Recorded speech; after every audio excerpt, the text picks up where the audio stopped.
మీరు పరిరక్షించుకోకపోతే రాజ్యాంగంలో ఉన్నా కూడా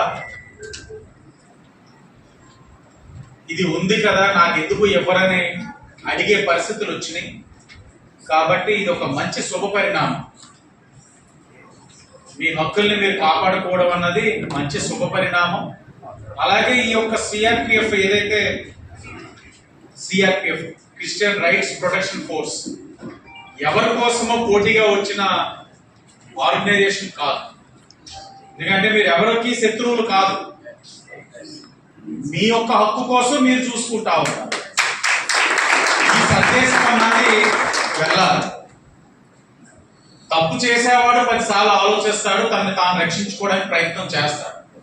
కానీ మన యొక్క జాతిని కాపాడడం కోసం అనేది ఒకటి ఏర్పరిచి ఆ జాతి యొక్క ఐక్యత కోసం, ఉనికి కోసం పోరాటం అన్నది తప్పకుండా మనందరం కూడా ప్రశంసించాలి. ఆ యేసు యొక్క ఆశీర్వచనం తప్పకుండా మీ అందరికీ ఉండాలని కోరుకుంటూ, ఒక హక్కుల కోసం ఏ సమస్య వచ్చినా నన్ను మీలో చూసుకున్నప్పుడు నేను మీలో మనిషిని అవుతాను, నా బాధ్యతని నిర్వర్తిస్తానని మీ అందరికీ కూడా తెలియజేస్తూ, శాసనసభ్యుడిగా కులమతాలకు అతీతంగా పనిచేయవలసిన బాధ్యత ఉంది.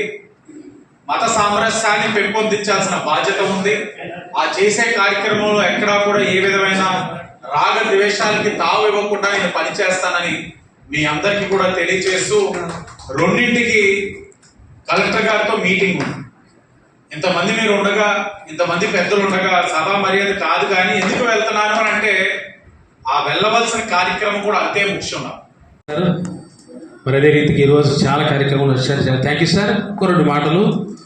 క్రైస్తవులపై జరుగుతున్నటువంటి దాడులు మీ అందరికీ తెలుసు, గత ప్రభుత్వంలో కూడా జరిగినాయి, ఇప్పుడు కూడా కొన్ని దాడులు జరుగుతున్నాయి సార్. ఆ విషయంలో మీరు దయచేసి క్రైస్తవులకు జరుగుతున్నటువంటి దాడులు మీరు అరికట్టే రీతిగా సహాయం చేయాలని మేము పోలీసు వారిని కోరుతాను, పోలీసు వారి కోరాలు తెలియజేస్తాం. 2వది, క్రైస్తవ ఆస్తులపై కూడా దాడులు జరుగుతున్నాయి, పరిరక్షించాలి. మన రాజమండ్రిలో కూడా ఉన్నాయి.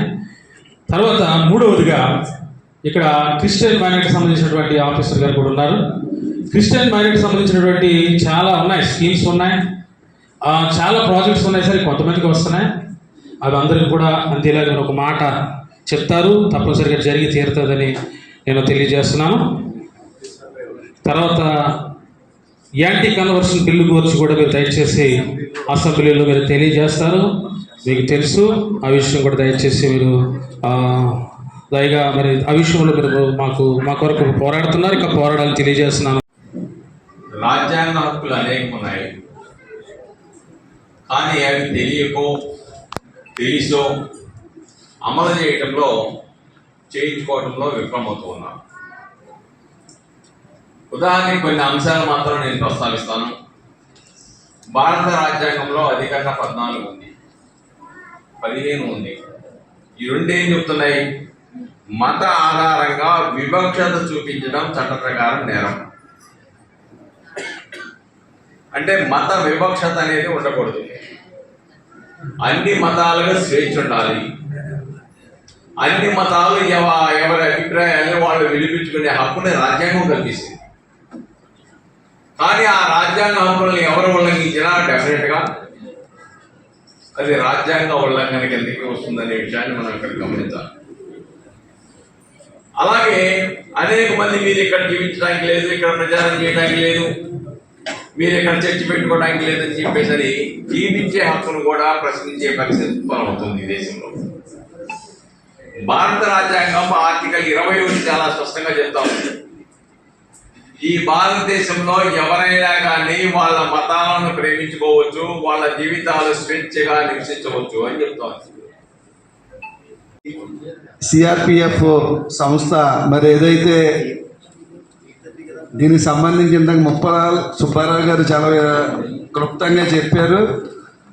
మీకు ఎటువంటి ఇబ్బందులు ఉన్నా మరి మా సోదరులు రాజుగారు కానీ ఇతర పెద్దలు కానీ ఎక్కువగా నేను పార్టీలో క్రియాశీలంగా ఉన్నా సరే ఎక్కువ ప్రయత్నం ఇచ్చేది మన క్రిస్టియన్ దాని మీద ప్రయత్నిస్తాను.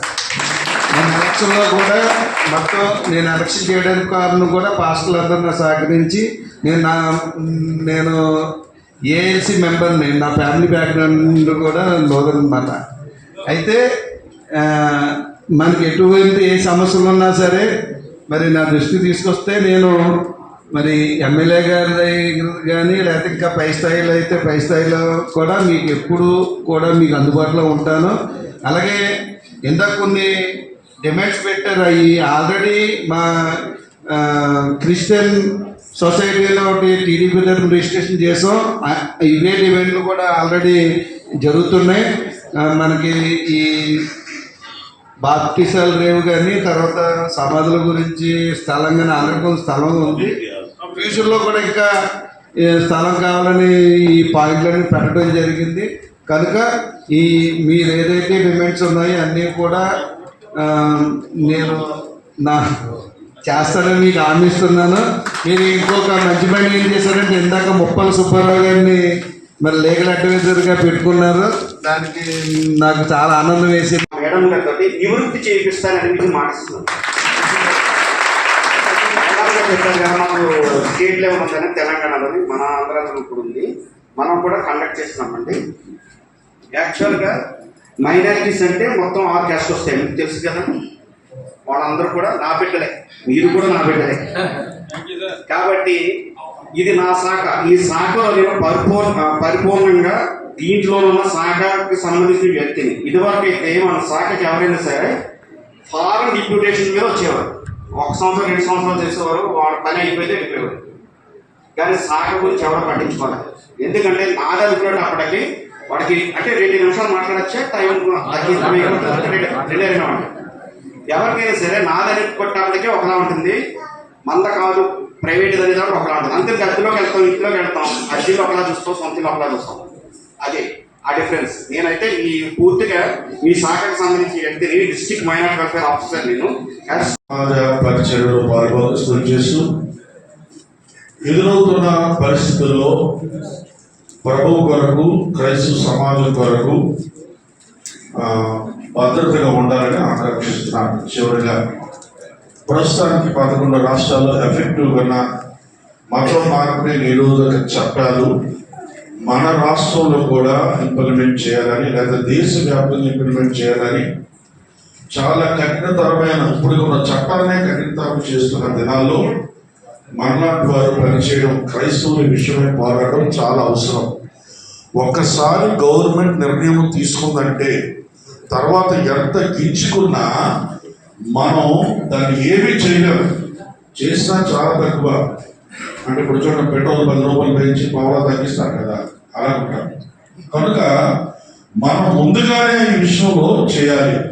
ప్రస్తుతం నేను ముగిస్తున్నాను, 1 నిమిషంలో. ప్రస్తుతం 19 రాష్ట్రాలు కానీ అంగీకరిస్తే రాష్ట్ర ప్రభుత్వాలన్నీ దేశవ్యాప్తంగా ఒక మాట నేను చెప్పి ముగిస్తాను. నవ్ డేస్ ఎప్పుడైనప్పటికీ క్రిస్టియన్స్లో, క్రైస్తవుల్లో యూనిటీ చాలా తక్కువ.